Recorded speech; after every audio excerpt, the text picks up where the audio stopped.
Hello and welcome to this edition of the Winds of Change. I'd like to talk to you about a sensitive subject, one that perhaps is depicted by this very painting that I'm standing in front of by Patricia Van Oostveen. But my cue truly comes from Jonah 1 verse 4, where it says that a great wind and a violent storm came upon the sea where Jonah was. God was getting Jonah's attention. By verse 12, we discover that everybody knew that it was Jonah's fault that this storm was upon them. And it's at that moment, I imagine Jonah saying to himself, using words from Paul Simon in that song, I Know What I Know, the words where it says, "Who am I to blow against the wind?" And at that moment, he asks the sailors to throw him into the sea so that the sea would become calm. My question as I look at this aspect of the story, that verse 12, throw me into the sea and the sea will become calm. Is this Jonah becoming a savior, or is this Jonah wanting to commit suicide? A continuation of his running away from God.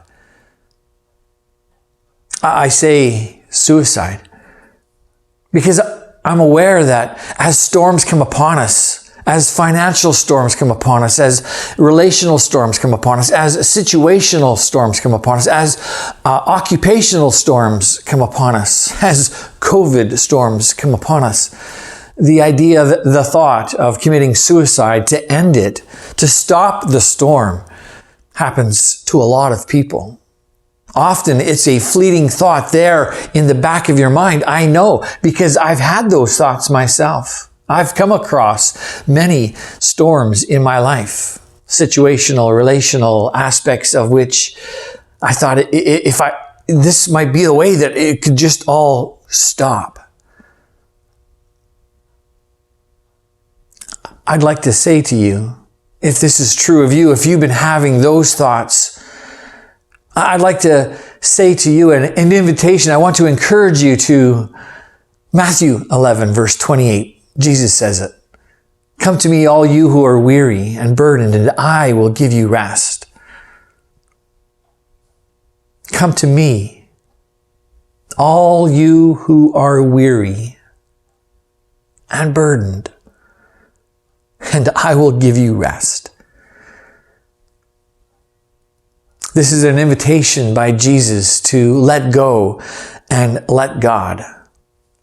To let go of the outcomes that you perceive that need to happen and to surrender. Yes, surrender to Him.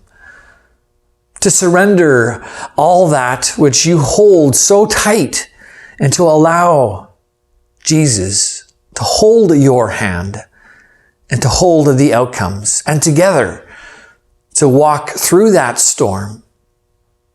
Why Jesus? He has the ability to tell the storm to be quiet, for the sea to become calm. And He could very well do that for you. But I'm confident that He will walk with you hand in hand.